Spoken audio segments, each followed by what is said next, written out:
Está mal, porque no hay peor ciego que el que no quiere ver. Cambio en el debate. Buenas tardes, les saluda Rubí de María Gómez en una emisión más de Cambio en el Debate. Tengo el placer de recibir en esta cabina de Cambio de Michoacán el día de hoy al maestro José Francisco Sánchez Espinosa. Bienvenido, maestro. Muchas gracias, maestra.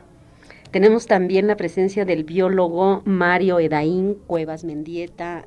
Bienvenido también a este espacio. Gracias, maestro. Biólogo. Sí. Vamos a hablar el día de hoy de algo de las actividades que ustedes realizan y particularmente nos vamos a referir al tema de una zona de restauración ambiental denominada el Estribito del Cerro Colorado que existe en Pátzcuaro, Michoacán, y del cual el CIDEM, del cual formamos parte los tres, y en este momento ambos biólogos están encargados precisamente de este proyecto de restauración ambiental. Y vamos a empezar por ahí antes de que digamos, para ir entrando en calor, ¿no? Y que me vayan contando de esas actividades desde su campo profesional, que es un tema muy importante, que creo que mucha gente le va a resultar de sumo interés. Pero yo quisiera que empezáramos precisamente por platicar un poquito acerca de lo que es este lugar que se llama El Estribito, que es un lugar hasta cierto punto conocido, ¿no, Paco?, del turismo. Sí, es un área de poco más de 18 hectáreas. Y bueno, está enclavado en la periferia de la ciudad de Pátzcuaro, digamos a un costado del monumento a Lázaro Cárdenas, entonces es de fácil acceso. Y bueno, a lo mejor no es tan visitado turísticamente como el Estribo Grande que tenemos exactamente enfrente, pero sí tiene mucha concurrencia por parte de la población local. Entonces es un área de esparcimiento, así fue creada en 1938 por el general Lázaro Cárdenas, y desde entonces ha funcionado como tal, ¿no? Como un área de esparcimiento y recreación. Hay una infraestructura instalada ahí, mínima, muy bonita, por cierto, que es una arquitectura de posrevolucionaria. Uh-huh. y digamos que más o menos en términos generales se conserva en un buen estado, ¿no? Uh-huh. Usted ha estado como responsable de este espacio durante algunos años. Yo he estado responsable desde hace unos 3 años por acá. Sin embargo, sí he estado trabajando desde el 2000 de una manera más sistemática, ¿no? Uh-huh. De alguna manera, digamos, tengo más bien todo mi desarrollo profesional ha estado enfocado a esa área en particular, entonces de alguna manera digamos que la conocemos desde la A hasta la Z, ¿no? Bien, pues es un predio que yo quisiera comentar que, como señalaba Francisco, es un espacio de esparcimiento, pero es un espacio en donde la multiplicidad de especies, tanto herbóreas como animales, en insectos, tenemos allí una diversidad que no ha sido ni siquiera registrada o catalogada, ¿verdad? No. Ahí, ¿qué nos puede decir usted, Edaín, acerca de lo que usted conoce de este predio denominado El Estribito? Uh-huh. Bueno, de las visitas previas que he tenido al momento que estamos trabajando, bueno, relacionado con el trabajo del maestro Francisco ahí en El Estribito, bueno, me he dado cuenta que a pesar de que no es tan estudiado el ámbito de los insectos en esa zona, al momento de ir y realizar una caminata, un recorrido a pie, es apreciable la diversidad que se tiene, ¿no? En cuanto a los insectos que hay, vemos y hay mariposas, hay libélulas, hay escarabajos, y con el solo hecho de ir y dar un simple recorrido nos podemos dar una idea, ¿no? de la diversidad que hay, que es muy importante este estudio, bueno, de manera sistemática, que se dé en un área delimitada para conocer qué es lo que podemos encontrar ahí, ¿no? Porque sí es bonito ver insectos, pero es más interesante saber por qué están ahí, cuáles son las relaciones que tienen con el área y posteriormente con el ser humano, pero para eso es necesario hacer investigaciones previas, ¿no? Claro. Y bueno, en esa zona pues realmente la investigación es nula. Y no solamente en los insectos, sino como, bueno, el maestro Francisco me comentaba que fauna de vertebrados y esas cosas tampoco no ha sido muy estudiada. Aves, mamíferos, ¿no? O sea que hay un terreno ahí por explorar Sí, que puede sí, dar muy sí, buenos da mucho. resultados. Sí, realmente todo lo que estudios que se han hecho pues se han enfocado a estudios de vegetación, que es lo que vegetación, suelos y georreferenciación del área, en donde se le ha dado un poquito más ese impulso por ahí, y que sería muy bueno registrar los insectos en esa área. No, bueno, por un principio, ¿no? Para partir empezar. de ahí, empezar a hacer estudios en otras ramas. Y más cosas, ¿no? Seguramente puede ser muy interesantes viajes, excursiones escolares, Sí, ¿no? De sí, estudios para este tipo de cosas. Yo quisiera que platicáramos un poquito acerca de la formación de ustedes, porque ya estamos entrando en materia, y debo aclarar que el biólogo Daín Cuevas, con el que estamos hablando en este momento, tiene como especialidad esta área dentro de la biología que se denomina entomología. Sí, así es. Entonces, explíquenos un poquito qué es eso, por qué se llama así, para qué sirve, para adentrarnos, que la gente sepa qué es lo que ustedes hacen y por qué es importante hablar de este tema. Bueno, pues de entrada podemos decir que la entomología es la rama de la biología que se encarga de estudiar a los insectos, así tal cual. Hablamos del medio donde viven, las condiciones propicias en donde se desenvuelven, alimentación, comportamiento, y también estudia las relaciones que se tienen con el ser humano, porque esa es una de las principales causas por las que estudiamos a los insectos, ¿no? Ver en qué condiciones están y cómo podemos obtener algún beneficio de ellos. ¿Sí? O protegernos de ellos en el caso de que sean Bueno, venenosos o alguna cosa. Sí, están los pros y las contras en el Claro. estudio de la entomología, ¿no? Pero para saber todo es básico el estudio, ¿no? Claro. Desde filogenia, taxonomía, conocimientos generales, hábitat, medio ambiente, relaciones con el ser humano, comportamiento, todo ese tipo de cosas. Pues la entomología ahora sí que se encarga de hacer lo posible, ¿no? De hacer Bien. esos estudios. Y bueno, en lo particular a mí me encanta, me fascina el estudio de la entomología. Yo llevo algún tiempo, no mucho, porque realmente estoy fresquezón en ese sentido. No sé mucho, pero lo poco que sé, he tratado de aplicarlo precisamente en estos proyectos, como en el caso del Estribito, en donde he tenido la oportunidad de ir, revisar, monitorear más o menos cómo están las condiciones y bueno, hacer también algunas colectas entomológicas, que es ir y tomar muestras. Pero digamos, para la escuela de biología, ¿le podría ser útil el tener un acceso a este espacio o podrían apoyar investigaciones? ¿Habría alguna posible vinculación habría algún interés por parte de los biólogos de estudiar este espacio? Sí, bueno, lo voy a encaminar un poquito a la entomología, porque pues, claro. es lo que yo estoy más enfrascado. Yo siento que sí, en la facultad es algo que nos han enseñado, es tener conocimiento general y no, por ejemplo, no salir y colectar por colectar. Me encuentro un bicho, está bonito, me lo llevo, ¿no? Sino tener una base científica en una colección científica para ver, tenemos estudiada un área, qué es lo que hay en esa área, por qué está ahí y cuáles son las condiciones en las que está. Si está preservado, está perturbado, si de alguna manera en la sociedad influye en las construcciones, cosas de esas, ¿no? Y es importante tener ese conocimiento precisamente, porque no podemos, por ejemplo, preservar un área si no sabemos qué es lo que vamos a preservar, ¿no? Claro. Porque un área pues la podemos ir y podemos cercar y podemos ir, no pase, ¿no?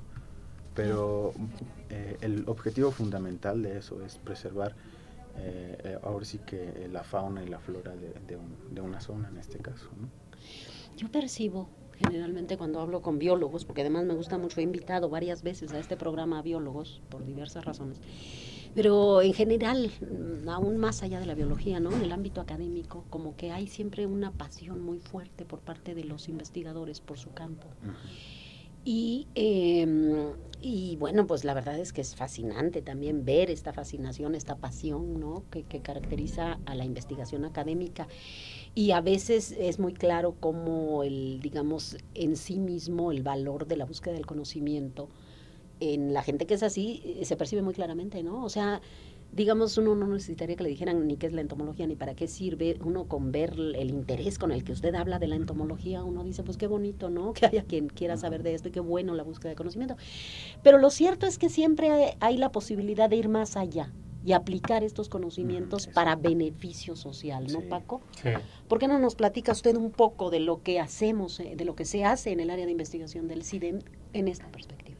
Y platícanos también un poquito de su campo. ¿Usted de dónde es? ¿Es biólogo también? Yo soy de formación, soy biólogo, Sí. digamos un poco más dedicado no, a los insectos. Yo siempre he dicho que vemos de biólogos a biólogos, ¿no? Ajá. Él es entomólogo, yo sería edafólogo, Edafólogo. ¿Y eso Ajá. qué es? el que estudia los suelos. Edafólogo se llama. Ajá. Entonces yo estoy más cargado a esa rama de, digamos, de la biología, ¿no? Mm. La edafología, que no es propiamente no es una, ¿qué se puede decir? Una especialidad que tenga que ver directamente con la biología, se relaciona más con las geografías, pero sin embargo, digamos, hay dentro de la currícula de la licenciatura de biología hay una materia de edafología, entonces a mí me parecía que era la única materia que permite hacer la integración de todo lo demás, incluyendo, digamos, toda la parte biológica y toda la parte social y económica. ¿Por qué? Porque estamos parados en el suelo, ¿no? Todo el mundo. Entonces, yo por eso es que le veía así como, a ninguna otra materia le vi la posibilidad como de dedicarme más que a la de edafología. Y entonces, de formación soy biólogo, aunque después hice un posgrado en sociales, en ciencias sociales, dado que algo de lo que carecemos los biólogos es que no nos enseñan a trabajar tenemos toda esta pasión, ¿no? que usted menciona por los insectos, por el suelo, por los vegetales, etcétera, pero nunca nos han enseñado a trabajar con la gente, o sea, nos olvidamos de que hay gente. Entonces, cuando estamos ya en el campo de acción, de repente nos enfrentamos a ese problema. O sea, uno llega y cree que los insectos no son de nadie, pero bueno, efectivamente no son de nadie, pero están en un terreno. Claro. Y el terreno tiene un dueño, entonces de repente, bueno, esa parte se ha descuidado mucho. Entonces, a mí me preocupaba, dado que mi interés digamos, de la edafología era trabajar con campesinos y demás, era cómo tratar a la gente, ¿no? Porque no sabía, y entonces pues hice un posgrado en desarrollo rural que tiene que ver, que la mayor parte de la currícula tiene que ver con ciencias sociales, ¿no? Del cómo tratar a la gente, etcétera.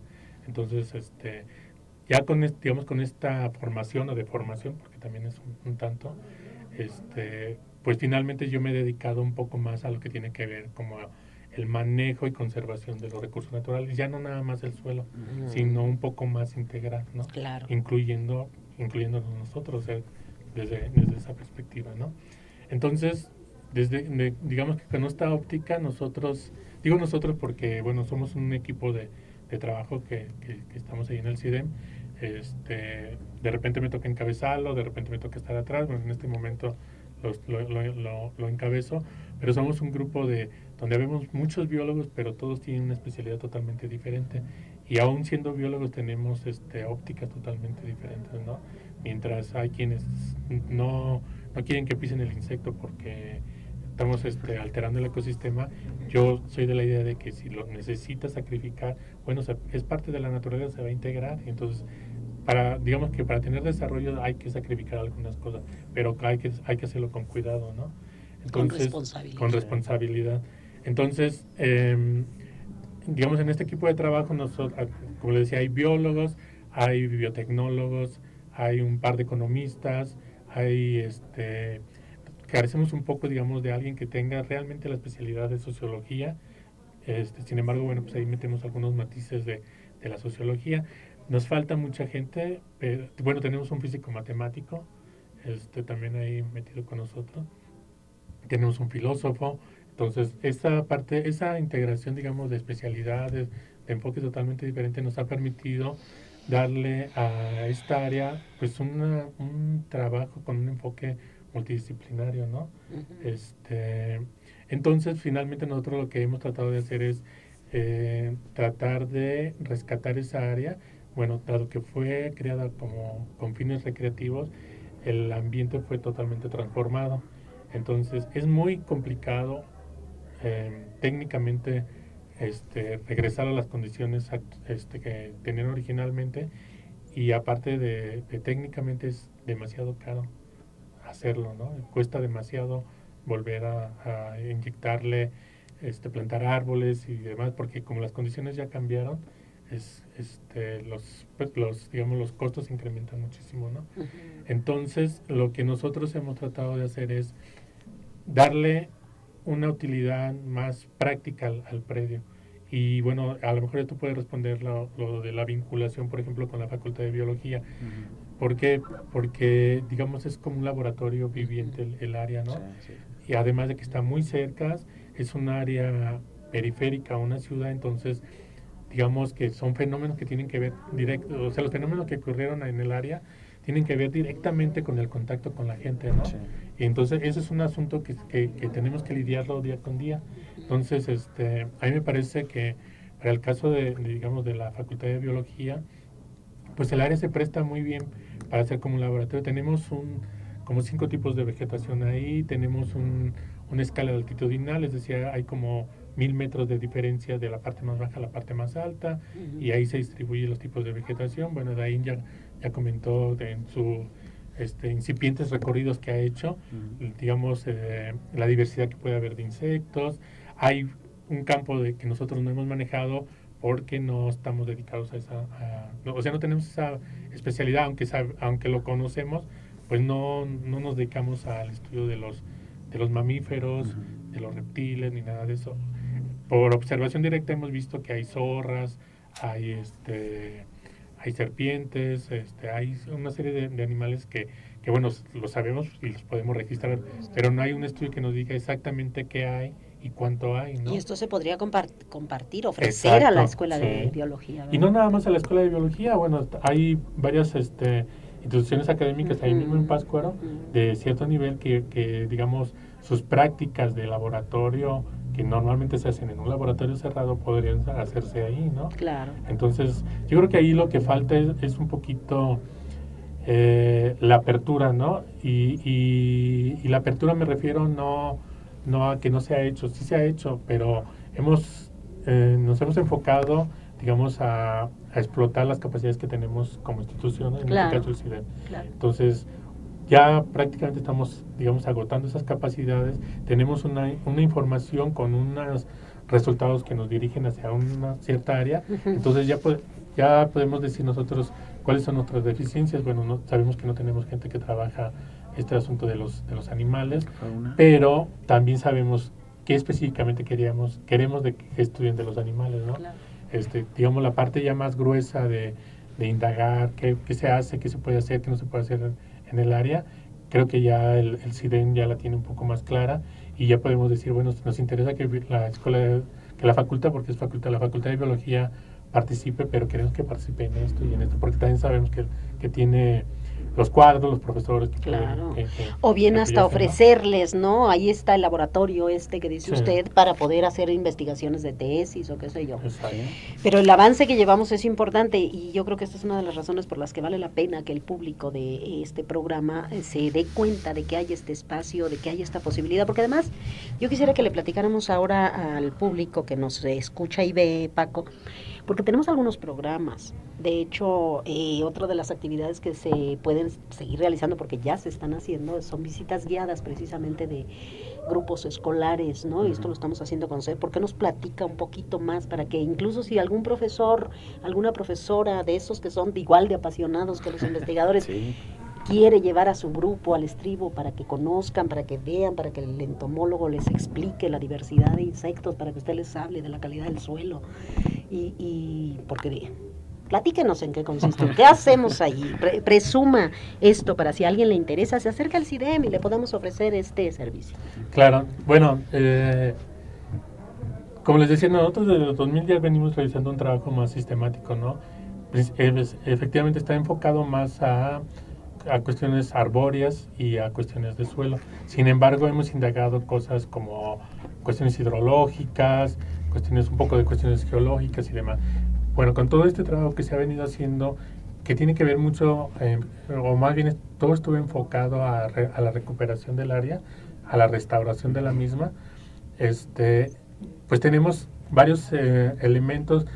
Yo creo que es importante resaltar que el área, aún así como está, digamos, actualmente, con lo mucho que hemos hecho de restauración, que es un área periférica, que tiene una alta carga de visitantes y demás locales, el área todavía tiene lugares muy, muy, muy bellos y digamos la vista escénica que oferta del lago de Pátzcuaro y específicamente digamos de la isla de Janixio es muy padre, ¿no? Entonces hay una cantidad, yo digo que un poco exagerada de veredas, de caminos al interior del predio, que algunos de ellos nosotros los estamos, ya los estudiamos y los estamos queriendo rehabilitar para hacer los senderos. De hecho, ya tenemos marcado un sendero de interpretación. Tiene que ver un poco más con vegetación y suelo. Sin embargo, hemos intentado y creo que con buenos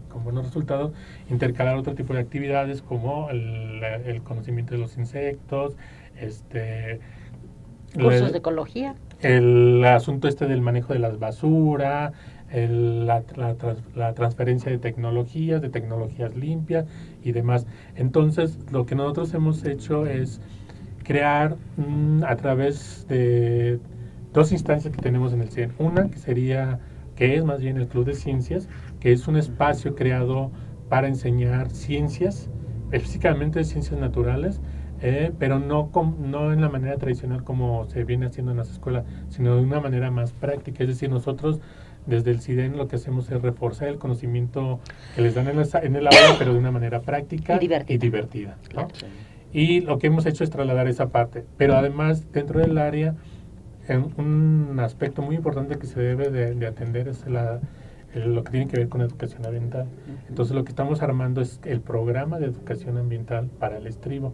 Y ese programa de educación ambiental deberá estar integrado por digamos, talleres, cursos, abrir, por ejemplo, este espacio como un laboratorio viviente, hacer la vinculación con otras instituciones y demás.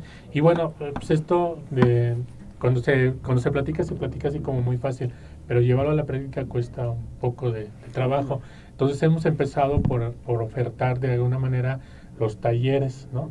A través de este sendero interpretativo, que ya está más o menos habilitado, y en función de ese sendero hemos distribuido una serie de actividades que tienen que ver con transferencia de tecnología, conocimiento de insectos, manejo de agua, manejo de suelo, manejo de la misma vegetación, reciclamiento de basura. No se vaya tan rápido. Todos estos son los temas que usted, maestro, puede invitar a sus alumnos, visitarnos en el CIDEM, pedirle al maestro Paco que le programe una visita guiada y que verse sobre cualquiera de estos contenidos, ¿verdad? ¿Nos faltó alguno?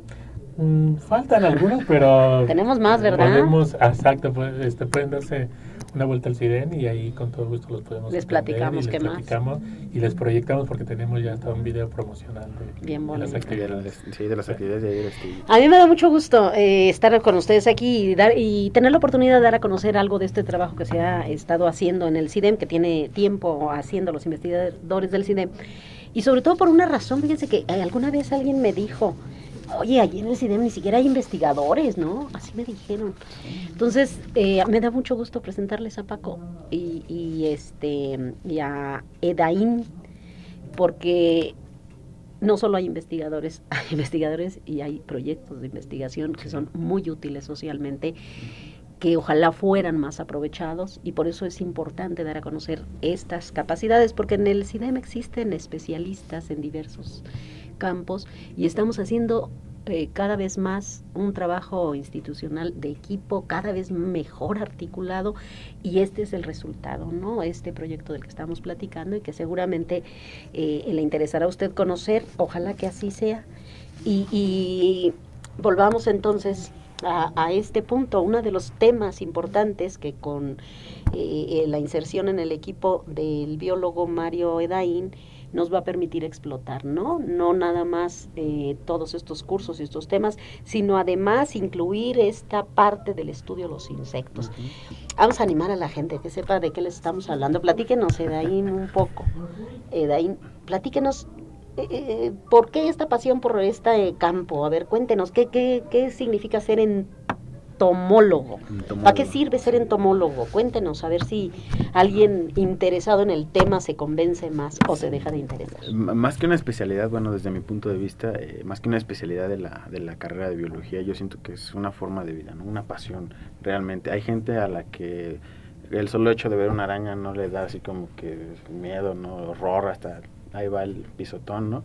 Pero cuando uno realmente se enfoca a ese estudio, cuando uno los ve al microscopio, los ve a la lupa, les ve las patitas, le empieza a contar los ojos, le empieza a ver ese tipo de cosas, empieza a ver realmente la belleza que tienen estos organismos. Realmente pueden ser feos, ¿no?, para cualquier persona, pero para un biólogo y para un entomólogo son las cosas más bonitas que puede haber. Sí, déjeme interrumpirlo ahorita que Paco estaba diciendo las especies que ve ahí, dije, y los biólogos han de estar ahorita, pero felices de oír que hay todo eso ahí. Sí, o sea, ¿verdad? Es su pasión, claro. Sí, y más porque es como un poco inexplorado en ese aspecto, ¿no? O sea, un biólogo lo ponen ahí y yo siento que es feliz, ¿no? Así de, pues todo, al momento de visualizar todo lo que se puede hacer en esa zona, en una zona limitada, y que por ser precisamente limitada se tiene como que un poco más restringido, controlado, ¿no? Lo que pues se puede hacer y lo que no se puede hacer. Y en este caso de los insectos, pues en mi experiencia, pues yo he visto en algunas colecciones insectos de colores y de formas así increíbles que cuando los ve, estoy segura que le darían ganas de traerlos en un par de aretes, en un collar, así son. El maestro Paco, de hecho. Ya trae uno. Ya trae alguno ahí, ¿no? Yo aretes no, porque no uso aretes, pero a lo mejor un collar sí. Sí, y precisamente por eso, porque llaman la atención a la vista, son atractivos, ¿no? Son, de repente uno aquí muéstrelo a la cámara para que vean que trae un, ¿qué es esto? No es promoción, pero se venden. ¿Usted? No, yo no. ¿No? ¿Qué es? Bueno, ese que está ahí, no sé si se aprecia bien. ¿Se alcanzará a ver? Es un a ver si lo ve, Paco. Es un estado inmaduro de una chinche de las plantas. Es una chinche de las plantas. ¿De ese tamaño son? Sí, son de ese tamaño, incluso pueden llegar es juvenil, ¿no? Ajá, es un adolescente. O sea que son más grandes. Sí.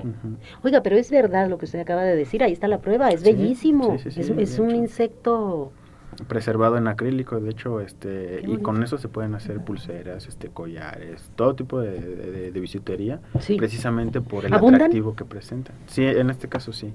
Y hay ciertos especímenes que son, digámoslo así, perseguidos por los coleccionistas, precisamente porque son muy raros, muy especiales, muy vistosos, y que, bueno, en ese aspecto desgraciadamente sí habría que tener un control sobre lo que... puede ser un riesgo de extinción. Sí, efectivamente. Aunque, por ejemplo, el ciclo de vida de los insectos, comparado con animales más grandes, es muy diferente, ¿no? ¿Qué es más largo? Ajá, no. Digamos que al año tienen más generaciones y más individuos se multiplican más rápido. Pues, entonces realmente... ¿Es general esto o es solo algunos insectos? Es generalizado, digámoslo así, para la mayoría de los insectos. Hay algunos que sí, la población son menores, son más escasas, pero en general los ciclos de vida son muy Oiga, biólogo, dígame una cosa. ¿Hay insectos, digamos, que pudiera uno decir que esos sí no sirven para nada? Porque tenemos la idea, quienes no somos biólogos, a partir de ciertas lecturas e información que llega a nuestras manos, de que hay como un ciclo en donde todos los seres vivos interconectan, ¿no? Y donde el ciclo de la vida pues está precisamente interconectado, y a veces parece que un animal es nocivo, pero realmente se come a otro que daña las plantas o qué sé yo, y todo está encadenado. ¿Podríamos decir de algún insecto que dijéramos, ese sí, no, ese sí, mátelo o no? Por ejemplo, las cucarachas, pienso en las cucarachas. Sí, bueno. ¿O cuál sería su valor? No, hablando de las cucarachas, yo siento que económicamente tienen un valor alto, ¿no? Precisamente porque hay una industria especializada en erradicar estos insectos cuando la abundancia es muy grande y que se presenta como una plaga en nuestras casas principalmente. Pero viéndolo desde otra perspectiva, desde todo punto de vista, son degradadores de materia orgánica. ¿Sí? Realmente se comen la basura y los desechos que nosotros no vemos a simple vista y que están en nuestras casas. De hecho, por eso abundan ahí, porque, bueno, en hogares donde la limpieza obviamente no es muy buena, pero se alimentan de esas pequeñas cositas que se van dejando ahí. Que si no existieran las cucarachas, pues igual de repente llegaría un momento en que abundarían, ¿no? Una rata o algo. Sí, no, pilas de, no sé, células muertas de la piel o cosas así, ¿no? Claro. Así. Pero están ahí las cucarachas y ellas se alimentan. Qué interesante esto, hay que saberlo. O sea, todos los insectos tienen un papel, por más asquerosos que se vean y feos y lo que usted quiera, todos tienen un valor importante, ecológico, ambiental, y por qué no decirlo para el ser humano, ¿no? Porque algunos que son plagas, algunos que transmiten enfermedades, algunos que incluso se comen, ¿no? Claro, Los que son insectos, sabrosísimos. que es digámoslo, una rama de la entomología, ¿no? La entomofagia, la alimentación de los insectos, y que son muy buenos. Yo en la particular he comido algunos insectos y son muy buenos. ¿Cómo cuál? Chapulines. Que venden en Oaxaca y son deliciosos. Sí, no, en Hidalgo también. ¿Cuál más? Unas chinches de las plantas. Hacen unas salsas. Sí, con las chinches de las plantas. Los escamoles, que son bien, deliciosísimos. Sí. Y ese es otro aspecto, por ejemplo, de otro punto de vista de los insectos. También, algunos, ¿no? El gusano de maguey, ¿no? También. Okay. O unos larvas de escarabajo, ¿no? Sí, son larvas de escarabajo. ¿También se comen? También se comen. Que cuando usted las ve dice, no, dan horror. Sí, Además son una fuente proteínica muy alta, sí, ¿no? sí. Que podría sustituir a la carne. Así es. Por ejemplo, la otra vez estaba viendo un programa en la televisión en donde las condiciones en África, en un lugar de África, no recuerdo dónde, pero las condiciones de alimentación son muy, muy pobres, ¿no? Entonces hay una temporada en que las moscas abundan por la humedad y, bueno, por la estacionalidad, ¿no? del tiempo. Y lo que hacen la gente es que como están en abundancia, realmente son como nubes de moscas, ¿no? Entonces lo que hacen, salen de su casa, empiezan con una red a juntar mosquitas, las ponen con poquita agua, empiezan a hacer masitas y como bolitas, ¿no? Y al comal, así como, ¿no? Como si fuera una masa de moscas. Y empiezan a hacer tortillas, empiezan a hacer panes y bueno, eso de alguna manera compensa esa deficiencia nutrimental por la proporción proteínica de las moscas. Y es algo que, bueno, ellos se tienen en el ambiente y ¿por qué no aprovecharse? Son insectos, ¿no? ¿Qué otra cosa, digamos, qué otra utilidad tiene el conocimiento entomológico? Bueno, por ejemplo, en el plano usted me había comentado alguna vez el interés por la criminalística. Sí, bueno, esa es otra de las cosas que a mí me apasiona. Otra de sus pasiones. Sí, la verdad, ya metiéndolo más a fondo, a mí me fascina la entomología forense. Entomología forense es una parte de la criminalística que se combina con la biología y en específico con la entomología. Entonces, si tenemos que la entomología es el estudio de los insectos, la entomología forense es el estudio de los insectos que nos ayudan a resolver, digamos, de esa forma, algunos aspectos en criminalística. Por ejemplo, no sé, en específico, el intervalo post-mortem, que es cuánto tiempo lleva una persona muerta desde que muere hasta el momento en que alguien la encuentra, ¿no? O al cadáver. Entonces, en ese proceso de descomposición de un cadáver están presentes insectos, otros artrópodos, ¿no? Pero en específico en esta rama se estudian a los insectos. Y es un periodo muy marcado, digámoslo así, por las etapas en descomposición de un cadáver, en donde como tenemos un cadáver es un recurso disponible para estos insectos, ¿no? Ellos no saben si es una persona, si murió o no. Lo que ellos saben es que está disponible para comerse, pues llegan y se alimentan, ponen sus huevos, las larvas salen y bueno, se acaban el recurso. Y es muy importante, estudiarlo. No sé si está de moda ahorita en las series de televisión que se encargan de todas estas cosas, y bueno, ¿por qué no aplicar la biología, ¿no? en esta rama de bueno, lo que es criminalística? A mí, le digo, en lo particular me encanta. He tenido la oportunidad de estar en algunas situaciones en campo en donde yo visualmente he revisado algunos insectos. No es algo aplicado en el estado y muy escaso. ¿Y en el país? Sí, pero es muy escaso, ¿no? Es más de países más desarrollados. Sí, más desarrollados, Estados Unidos, incluso Colombia, Argentina, Brasil, todas estas cosas. Pero en México, a pesar de que se aplica, se usa, no es tan difundido, ¿no? Claro. Pues es muy interesante. Yo les decía que he invitado ya en otras ocasiones a algunos biólogos y comentábamos alguna vez lo interesante de la biología, ¿no? Sí, lo amplísimo. Es como multidisciplinario que puede llegar a ser, ¿no? Es que realmente tiene que ver con todo, ¿no? Como dice usted, ¿no? Hasta con cuestiones sociales, porque efectivamente, pero me llama mucho la atención también esto de este otro campo, Paco, esto de edafólogo. Porque, digamos, la definición básica que tenemos los que no somos biólogos, pero que nos dijeron que la biología era el estudio de la vida, pues a mí como que entonces ya no me cheque eso del suelo. ¿El suelo está vivo o qué? A ver, ahí explica. El suelo está vivo. Sí, hable. Ahora sí, ay, qué maravilla. Siempre me encanta aprender cosas. Cuéntenos, ¿por qué? El suelo respira porque tiene poros y toma agua a través de los mismos poros. Es un ser viviente. La tierra. Sí, de hecho, por mucho tiempo se pensó que era un recurso no renovable. Bueno, perdón, un recurso renovable, y la verdad es que no. ¿Por qué? Porque es un ser viviente. Digamos que lo único que, según, bueno, desde mi perspectiva, lo único que le faltaría sería corazón y hablar. Pero en términos generales, pero tiene una manera de responder, es decir, responde a través de las manifestaciones con otros elementos, como puede ser la vegetación, el agua, todo ese tipo de cosas, ¿no? Claro. Para hablar, por ejemplo, de un suelo muerto, son los suelos que ya no tienen absolutamente nada, que están desérticos y demás. Y aún, por ejemplo, los desiertos son seres vivientes, ¿no? ¿Y eso que le llaman malpaís?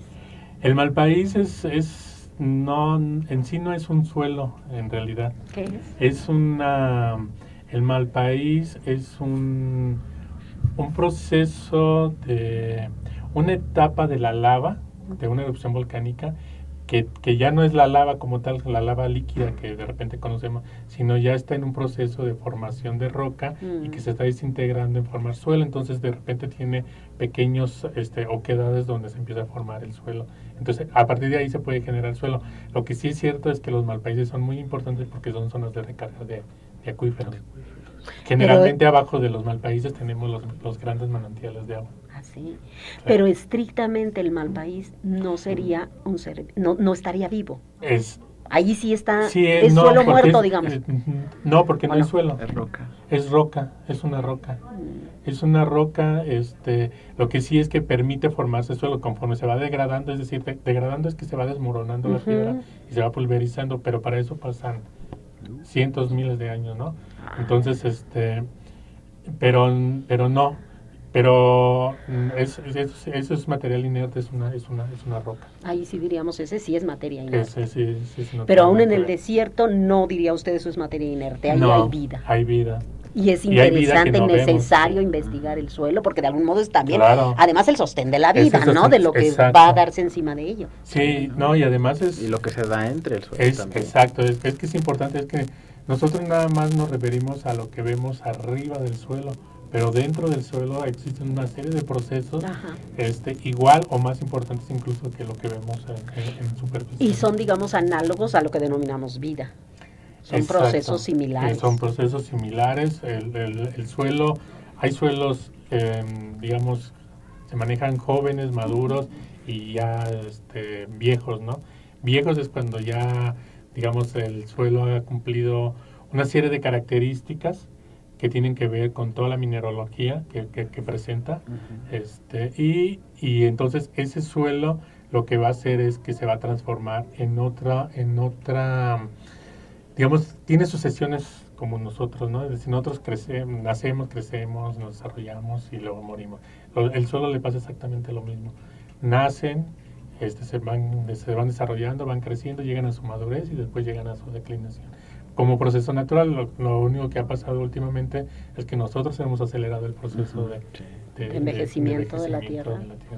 Acelerando los procesos de agricultura, por ejemplo. Con los procesos de agricultura, con los procesos de industrialización y demás. Es decir, no le damos el tiempo para recuperarse. Entonces, como todo mundo, igual nosotros, si trabajamos demasiado o nos desvelamos demasiado, pues llegará un momento en que estamos cansados y ya no vamos a responder igual, ¿no? Es mayor. Y lo mismo le pasa al suelo, ¿no? O sea, si uno lo somete a un ritmo muy acelerado, nada más extraer y nunca le metemos nada, pues va a llegar un momento en que se vuelve inerte, ¿no? No oferta absolutamente nada, ¿no? Por eso es un ser viviente y bueno, a mí digamos, no es un ser animado, pero es un ser viviente. Es un ser viviente. A mí me apasiona en el sentido de que además permite hacer toda una correlación, ¿no? Con todos los demás elementos de la naturaleza. Con la vegetación, pues la sustenta. Con el agua la absorbe y la canaliza y la mantiene disponible para otros lugares. El suelo respira, entonces también se capta oxígeno a través de los árboles, pero también hay un proceso de oxigenación del suelo que permite hacer capturas de carbono y liberar oxígeno y etcétera, ¿no? Hay diferentes tipos de suelo, hay suelos desde muy arenosos hasta suelos así con los que se pueden manufacturar cosas. Entonces hay toda una serie de posibilidades, hay un abanico de posibilidades del suelo que no están exploradas, ¿no? No es algo que alguien, o sea, sí hay gente que le interesa, pero se dedica más al asunto de la fertilidad, ¿no? ¿Qué elementos tiene para ofertar, digamos, para los cultivos y demás? Pero nunca se ha preocupado por considerarlo como un ser viviente, ¿no? Pues generalmente decimos, bueno, le sacamos y solito se va a recuperar, pero no es tan así, ¿no? Oiga, Paco, ¿esta área, este campo entonces se vincularía o tiene alguna conexión con la metalurgia o con, no sé, las piedras preciosas? Sí. ¿Cuál sería la vinculación? O sea, toda la parte de mineralogía, es decir, el suelo se compone de una serie de, principalmente tiene 3 elementos con los cuales nosotros podríamos decir que estamos hablando de suelo. El suelo se compone de arenas, de arcillas y de limos. Las arenas, bueno, todo el mundo creo que sabemos qué son las arenas, ¿no? Las arcillas prácticamente son unas partículas muy pequeñas que son las que le dan como la coloración al suelo, ¿no? Generalmente hay arcillas rojas, amarillas, que es lo que vemos nosotros. Y los limos es una partícula muy fina que es la que le da como la consistencia, es decir, de repente uno puede agarrar una muestra de suelo, la palpa sobre sus manos y una vez que uno se retira, digamos, que se sacude las manos de la tierra y esa parte como lisita, como la sensación de talco y ese rollo, esos son los limos que se quedan impregnados en las manos, ¿no? Pero aparte de esos generalmente, digamos, cuando uno habla de suelos, esos son los 3 elementos que uno dice, pero tienen, dentro de todos de esos 3 materiales van cuarzos, van obsidianas, van un montón de elementos que de repente, pues, algunos pueden ser, bueno, no pueden ser, son piedras preciosas. Claro, bueno, no necesariamente están tan a la superficie porque estamos hablando más o menos de un par de metros, ¿no? Lo que compone el suelo, porque después sigue la roca madre donde sí está depositado, pero el suelo nos da indicio de qué yacimiento pudiéramos tener ahí dependiendo de la cantidad de cierto material que podamos encontrar. De ciertos elementos químicos. Eso es una orientación para saber qué tipo de piedras preciosas puede haber. De alguna manera indirectamente puede decir uno, bueno, aquí puede haber un yacimiento de cuarzos por la cantidad de cuarzos que contiene el suelo, ¿no? Claro. Porque, bueno, la beta va a estar un poco más en la roca, más pero la que se empieza como, por llamarlo de alguna manera, a desfoliar de la piedra, pues empieza a intercalar en el perfil. Generalmente los edafólogos y bueno, usted lo ha visto, por ejemplo, en los cortes de carretera, ¿no? Que ve unos cortes así impresionantes y demás. Digamos, esos cortes se les llama perfil de suelo. Es muy evidente donde está ya la roca, pero todo lo que se pulveriza y demás con cierta facilidad, pues ese es el suelo y a eso se le conoce como perfil del suelo. Y ese perfil del suelo a su vez está integrado por ciertas capas. De repente a lo mejor usted ha visto bandas de colores, bueno, a eso se le llaman horizontes. Y esas bandas de coloración puede ser del mismo color o puede ser de diferentes colores. Va a depender mucho de las arcillas que contenga, ¿no? Del tipo de arcillas que contenga. Y bueno, y indirectamente uno se puede dar cuenta de, bueno, aquí hay material para alfarería, por ejemplo, que utilizan arcillas. O puede ser un buen terreno para el cultivo de X productos. Exacto, sí. Generalmente digamos que se maneja que un suelo puede ser bueno para cultivo cuando la proporción de las arenas, limos y arcillas es de 33, ¿no? Más equilibrado. Más equilibrado. Eso es un buen terreno para sembrar. Ya cuando sí, porque tiene la misma cantidad de arena, la misma cantidad de limo, la misma cantidad de arcilla, y eso permite que el suelo tenga una buena cantidad de poros, que pueda respirar, que pueda penetrar el agua, que las raíces también se puedan mover con cierta libertad, porque si la proporción de arenas empieza a incrementarse, entonces el suelo se vuelve un poco más, se vuelve un poco más manejable, pero los poros se hacen más grandes y el agua se empieza a percolar y seguir mucho más rápido. Y en cambio, cuando existe una gran cantidad de arcillas, los suelos se hacen muy duros y no penetra. Entonces la capa, digamos, donde las raíces generalmente, digamos, necesitan, por lo menos cuando hablamos de herbáceas y arbustos, son en los primeros centímetros, ¿no? Medio metro, una cosa así. Porque ya si hablamos de árboles, pues ya son ya estamos hablando de metros, pero sin embargo para los mismos árboles, digamos en la etapa que generalmente se plantan, es en una etapa muy pequeña donde la raíz es muy pequeña y entonces la raíz es tan débil que no puede penetrar. Dependiendo de qué tan duro o tan suave esté, ¿no? Ahí está el ejemplo de lo que le decía yo hace un rato, ¿no? O sea, una cosa es el conocimiento y la fascinación y es bellísimo y es legítimo, ¿no? La búsqueda de conocimiento, pero ahí está que no nada más se puede quedar ahí, sino que lo podemos llevar, por ejemplo, en la aplicación a la agricultura, en esto que se nos está diciendo.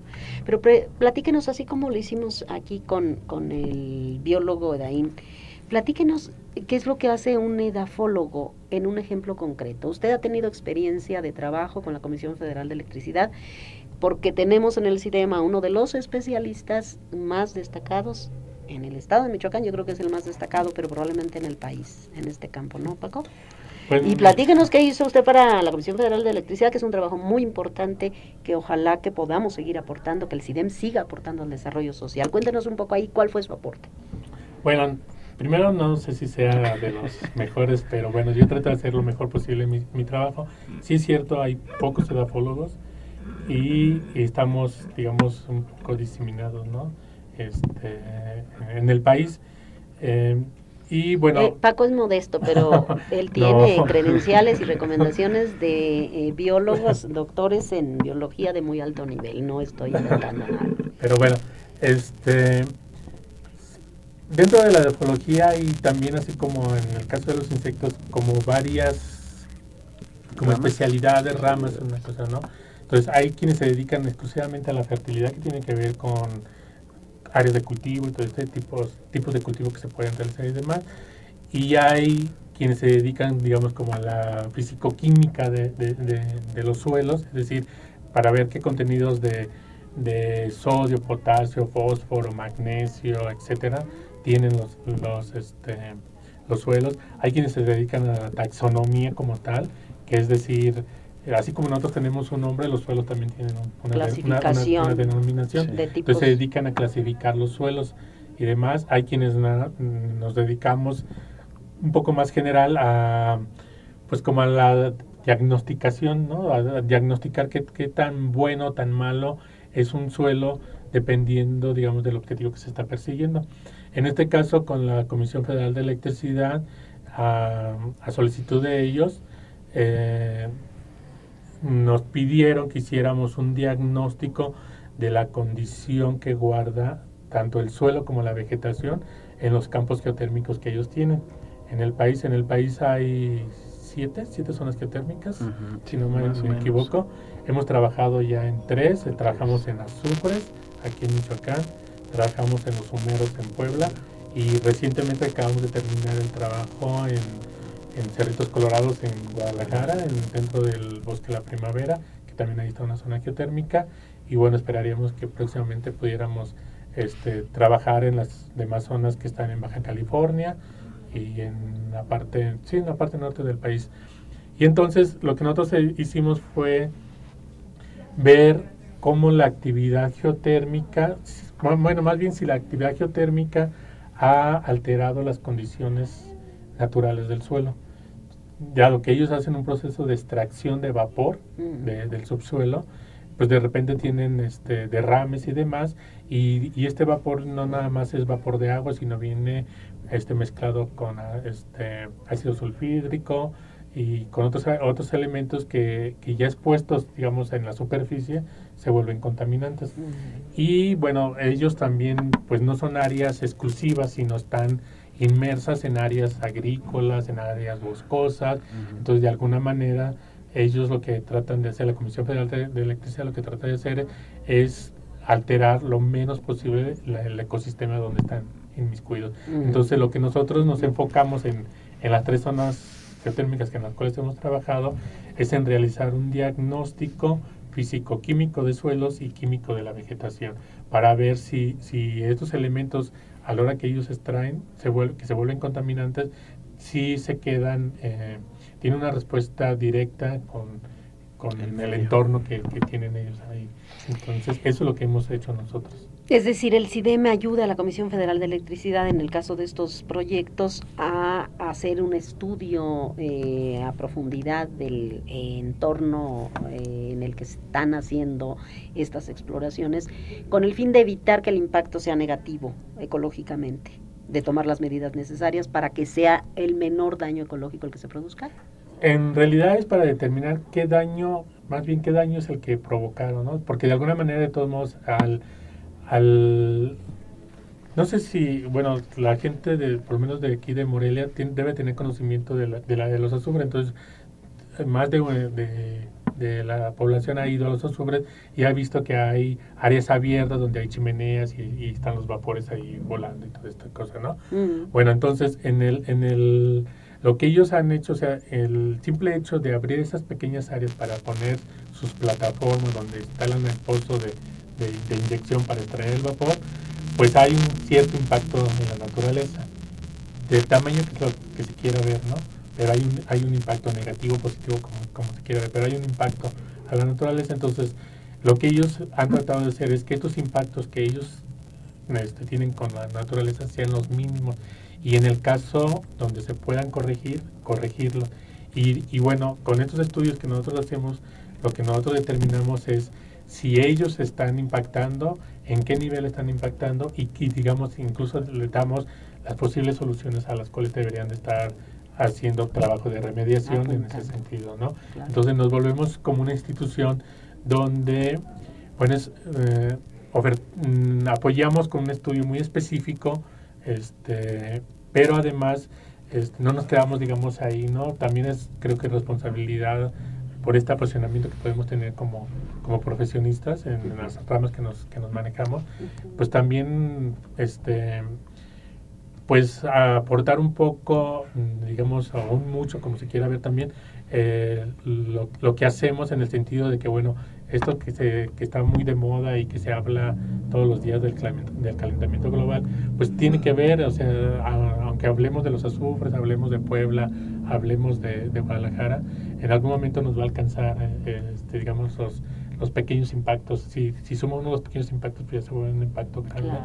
Y hay que prever. Y entonces hay que prever, y en ese sentido, digamos, el CIDEM pues está poniendo como su granito, ¿no? Claro. En la mitigación o en aminorar los efectos de cambio climático. Y advertir acerca de los riesgos. Exacto. Eso está muy bien. Es que es importante. Yo decía hace un momento que en algún momento alguien llegó a dudar de que hubiera investigadores en el CIDEM, y yo creo que es muy importante por eso dar a conocer lo que se hace, porque a veces el trabajo, por más exhaustivo y productivo, útil y necesario socialmente que sea, no está completo si no se da un informe a la sociedad, porque la sociedad tiene derecho a saber, y porque creo que tenemos que mostrar que efectivamente ese conocimiento básico, esa pasión personal, en el caso del CIDEM específicamente, puede ser traducida en una serie de acciones que pueden y que de hecho están incidiendo en el desarrollo de la sociedad. Y creo que sería importante también, al menos para mí lo es, el que se sepa lo que se hace, pero el que también se sepa lo que hacemos para que se consulte, para que se acceda al CIDEM, para que se sepa que esos servicios se ofertan de manera gratuita, se realizan porque son parte de la actividad que estamos obligados a realizar, y que vayan al CIDEM, que se acerquen los agricultores, los niños que quieran conocer de estos temas, que se acerquen al Club de Ciencias, que conozcan los prototipos que tenemos, y en general que podamos hacer una articulación, ¿no?, que nos lleve a potenciar el trabajo y ampliarlo y a compartirlo con aquellos que están interesados, porque luego hay mucha gente que está interesada en estos temas, no sabe a dónde acudir. A mí me ha pasado, por ejemplo, con mi hija, que varias veces sus profesores de biología, de química, de física, le piden algunos temas que no sabe a dónde acudir. Bueno, allí está la gente del CIDEM, son especialistas, son expertos, son gente afable, son gente joven además, así como este muchacho, y como Paco, que es un poco más mayor que él, pero es un muchacho también, son criaturas. Acérquense al CIDEM, en el CIDEM tenemos esto, y yo no sé si he estado realmente hablando yo demasiado, porque me gusta el tema y porque me parece interesante lo que ustedes dicen, pero ¿por qué no vamos acercándonos al final de esta charla con un cierre, con una conclusión por parte de ustedes dos, y seguramente o probablemente tengan algo que quieran decir y que no he dado oportunidad. Bueno, yo para finalizar, bueno, antes que nada, pues muchas gracias por la invitación. Al contrario, es un placer estar aquí, y yo sí quisiera invitar a todos a que desarrollen ese espíritu de investigador que así como usted dice que los biólogos tenemos, yo siento que todos tenemos ese espíritu, algo que nos apasiona, y ¿por qué no desarrollarlo ampliamente, no? ¿Por qué no, en este caso, como los investigadores que estamos ahí en el CIDEM, dar a conocerlo y reflejar ante la sociedad los trabajos que se hacen y la pasión con la que se vienen haciendo, ¿no? Claro. Pues prácticamente sería eso, invitar a los niños que, bueno, también he tenido la oportunidad de trabajar con niños ahí en CIDEM como tallerista, y bueno, son de los que primero se les desarrolla ese instinto de preguntar, todo preguntan por qué y para qué y cómo se da, y si esto tiene 2, 3 patas, por qué, o no sé, cosas así, ¿no? Sí. Entonces todos tenemos, me gustaría que de repente, no sé, dejáramos fluir ese sentido de curiosidad, de saber más, no solamente por los insectos, o por los suelos, o por la vegetación, o por las plantas, sino en general por todas las cosas que nos pasan cotidianamente, ¿no? En nuestra vida, y bueno, sí, dejar que fluya, ¿no? Simplemente así, dar a conocer lo que hacemos, y motivar a las personas, a la gente que se acerque, como usted lo decía, hacia nosotros, a las personas, porque para eso estamos, para ayudar y para generar conocimiento, pero también para difundir ese conocimiento, ¿no? Porque en sí a nosotros pues no nos sirve realmente de nada, ¿no? Sería egoísta generar conocimiento para mí, y no serviría de nada si no es difundido, si no tiene un fin para la sociedad. Y bueno, pues de mi parte eso es todo. Bien, pues muchas gracias, Daín. Yo creo que sí es muy importante. Déjeme comentarle a nuestro auditorio que yo lo he visto trabajar en los talleres del Club de Ciencias, y a los chaparritos les encanta. Sí. Es una de las partes que más les gusta del Club de Ciencias, porque es muy interesante observar a los insectos de manera directa, además insectos bellísimos, de un colorido, bueno, en donde además allí la biología rosa con las cuestiones estéticas, no nada más, allí otra vez otra conexión con otra cosa, sí, ¿no? Son tan hermosos los insectos, pueden ser peligrosos, y a veces creo que entre más bellos, más peligrosos, ¿verdad? Lo hacen a propósito, casos, es para que les tenga uno miedo, no se les acerque, pero lo cierto es que son tan fascinantes, ¿no? Y yo creo que sí, yo recomiendo mucho también los ejercicios de participación de los niños y las niñas en el Club de Ciencias, porque ahí es donde se despierta la curiosidad, ¿no? Y como dicen por ahí algunos políticos con mucha certidumbre, y yo lo comparto, ¿no? Un niño que toca un instrumento musical, un niño que está fascinado por la naturaleza, ya sea por los vegetales o por los animales, es un niño que va a ser productivo, que va a ser creativo, y que va a ser no solamente feliz, sino que va a hacer a otros felices, ¿no? Entonces vale la pena acercarse a la ciencia, a la tecnología y al arte en esta visión integral que estamos construyendo del CIDEM. Paco. Pues yo solamente quiero invitar a la gente a que asistan al CIDEM, nos visiten. Es cierto, el CIDEM es una institución pequeña, pero es pequeña en infraestructura. Me parece que somos grandes en el sentido, digamos, de las capacidades que ofertamos, claro, ¿no? Y bueno, una de las misiones o la misión que tenemos como institución es generar conocimiento en beneficio del desarrollo del Estado de Michoacán. No nada más conocimiento, sino también aplicarlo. Y creo que vamos un poco más allá del Estado, porque bueno, hemos trabajado en Puebla, hemos trabajado en Guadalajara, en Jalisco. Está latente poder salir un poco más allá de estas latitudes. Y bueno, creo que en esa parte, con esto se cumple digamos, la misión que nosotros tenemos, ¿no? Pero sí es cierto, yo creo que falta un poco de difusión, digamos que lo que hacemos puede sonar de repente un poco muy académico, pero hemos tratado de bajar el nivel en el sentido de ofertarlo de una manera práctica, de juego y demás, y bueno, el resultado ha sido que, bueno, ha habido una respuesta muy grande de parte de la Secretaría de Educación en el Estado, en que hemos tenido la visita de varias escuelas, y bueno, por la expresión de los niños y demás, parece que el cometido al cual estamos obligados se cumplen, ¿no? Y bueno, con todos los reclamos, porque de repente, bueno, sí es cierto, el taller de aquí de Daín fue todo un éxito, y hubo escuelas que nos reclamaron porque no alcanzaban a pasar, pero bueno, justamente eso es lo importante, ¿no? Claro. Generar esta cuestión de preguntar, la inquietud, de la observación, la motivación, y de que, bueno, que se quede latente, que puedan regresar y en otro momento poder ver otra serie de cosas que realizamos, ¿no? Claro, pues la curiosidad y la creatividad es algo fundamental en la actividad científica, ¿no? Sí. Y los niños la tienen en concentración, ¿no? Sí. Los niños son curiosos, ávidos, pues. Entonces resultan muy divertidos esos talleres, porque además la creatividad también de los investigadores es amplia. Y en este sentido, pues es un encuentro muy fructífero el que se da entre investigadores y niñas y niños, ¿no? Entonces, futuros biólogos que algún día nos van a alcanzar. Ojalá, yo creo que sí. Yo la verdad es que la fascinación que veo en esos niños que ustedes han invitado y que vamos a seguir invitando, y que estamos abriendo la oferta a quien quiera asistir al CIDEM, es muy prometedora. Yo les agradezco mucho esta conversación, esta posibilidad de intercambiar opiniones, de que conozcan algo del trabajo que se hace en el CIDEM, del trabajo académico y su traducción a desarrollo social en el proceso de aplicación que ustedes nos han comentado y que nos ha enriquecido muchísimo. Me despido de ustedes, soy Rubí de María Gómez y les espero en la siguiente emisión de Cambio en el Debate. Muchas gracias. Al contrario, gracias. Porque no hay peor ciego que el que no quiere ver. Cambio en el Debate.